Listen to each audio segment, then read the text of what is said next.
24 फरवरी उमेश पाल हत्याकांड के बाद से अब तक इस पूरे मामले में कईयों की गिरफ्तारी और एनकाउंटर हो चुके हैं। और सबसे बड़ी बात कि यूपी पुलिस की सुरक्षा में अतीक और अशरफ की भी हत्या कर दी गई, जिसके बाद पूरे यूपी में हाई अलर्ट हो गया था। वही अब तक इस मामले में दो ऐसे आरोपी हैं जो अभी तक पुलिस की गिरफ्त से बाहर हैं, जिनकी चर्चा भी बहुत ज्यादा है। इन दिनों आरोपियों में एक तो अतीक की पत्नी शाइस्ता और दूसरा गुड्डू बमबाज है। अतीक के बेटे असद के एनकाउंटर के बाद चर्चा तेज थी कि शाइस्ता परवीन असद के अंतिम यात्रा में शामिल हो सकती हैं। इसके ठीक 48 घंटे के बाद ही अतीक और अशरफ की भी हत्या कर दी गई, जिसके बाद शाइस्ता को लेकर चर्चा और तेज हो गई कि शाइस्ता अब बाहर निकलेंगे। लेकिन बेटे असद, पति अतीक और देवर अशरफ की मौत के बाद भी शाइस्ता अभी तक बाहर नहीं निकली है, जिसे लेकर यूपी पुलिस शाइस्ता की तलाश में लगातार छापेमारी कर रही है। वैसे बहुत कम ही लोग हैं जो शाइस्ता परवीन के बारे में जानते हैं। एक पुलिस की बेटी यूपी में अचानक मोस्ट वांटेड कैसे बन गई? आज पूरी यूपी पुलिस को शाइस्ता की क्यों तलाश है? पुलिस ने शाइस्ता के ऊपर 50,000 का इनाम क्यों रखा है? आखिर शाइस्ता का अतीत क्या है?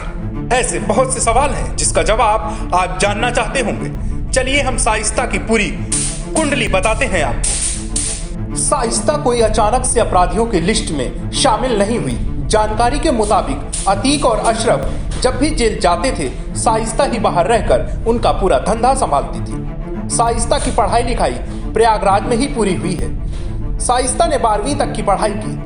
शाइस्ता एक पुलिस वाले की बेटी है। शाइस्ता के पिता मोहम्मद हारून अब रिटायर हो चुके हैं। शाइस्ता शादी से पहले अपने पिता के साथ सरकारी क्वार्टर में रहती थी। सन 1996 में शाइस्ता की अतीक से शादी होती है। शाइस्ता के 5 बेटे और असद के एनकाउंटर के बाद अब 4 बचे हैं। 2 बेटे अली और उमर जेल में हैं, वहीं 2 बेटे अभी नाबालिग हैं और उन्हें सुधार गृह में रखा गया है।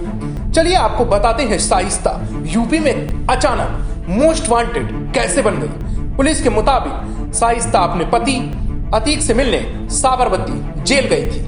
कयास से लगाए जा रहे थे यहीं पर उमेश पाल हत्याकांड का पूरा प्लान तैयार किया गया था।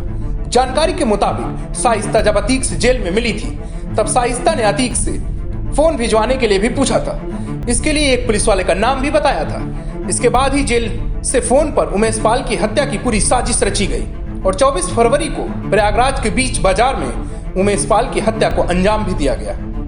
जिसके बाद शाइस्ता का भी नाम सामने आया, तभी से शाइस्ता फरार है। इसके अलावा आपको यह भी बता दें कि 2021 में शाइस्ता AIM में शामिल हो गई थी। इसके बाद जनवरी 2023 में बीएसपी में आ गई और शाइस्ता को यही उम्मीद थी कि बीएसपी से प्रयागराज की मेयर पद की उम्मीदवार बन जाएगी। लेकिन उमेश पाल की हत्या के बाद बसपा सुप्रीमो मायावती ने शाइस्ता के साथ साथ उसके पूरे परिवार से दूरी बना ली। अब देखना यह है कि शाइस्ता कब तक पुलिस की गिरफ्त से बाहर रहती है या फिर क्या कुछ और सामने निकल करके आता है। तो यह है अतीक की पत्नी शाइस्ता का पूरा इतिहास।